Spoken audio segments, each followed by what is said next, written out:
The Soldier by Rupert Brooke. Rupert Brooke. Rupert Chawner Brooke, English poet known for idealistic verse sonnets, was born on 3 August 1887 in Rugby, Warwickshire. Attended preparatory school in Hillbrow and later to Rugby School. Went to King's College, Cambridge to study classics. Famous collection of poetry, 1914 and other poems, was published posthumously in 1915. Died on 23 April 1915. The Soldier. Written during the First World War in 1914. Published in the collection 1914 and other poems in 1915.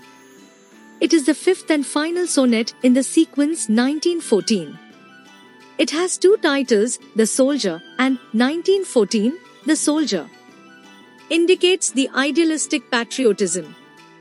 Expresses a soldier's love for his homeland. Summary. The speaker starts the poem by stating that if the speaker dies, their loved ones should only remember him in particular way. He will be in a foreign land and the burial site will become a small part of England in that distant country. The speaker imagines that the burial site will symbolically become part of England because of their love and connection to their homeland. In the foreign soil, the speaker's body, dust, will be buried and the richer dust will remain there with enriched English identity. He says that the dust is formed and shaped by England as England gave the life to the speaker. He says that the dust is formed and shaped by England as England gave the life to the speaker.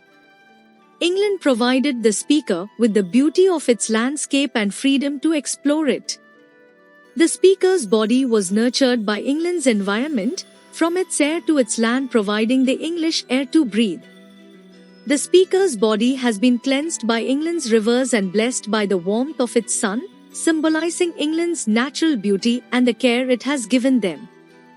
The speaker hopes that, after death, their soul will be purified and free from all evil. The speaker's heart will continue to exist, not as a physical body, but as a part of something eternal, possibly a divine or spiritual consciousness. Even in death, the speaker's soul will return the thoughts and feelings that England inspired in them. The speaker's memories of England's beauty, its sounds, and the happiness experienced there will live in the spirit. The speaker recalls the laughter and kindness he experienced in England, especially from friendships. The speaker imagines resting in peace after death, under an idealized, peaceful English heaven. The poem thus expresses deep patriotism and love for England, idealizing the speaker's connection to the homeland even in death. For more videos, like, share, subscribe. Thank you.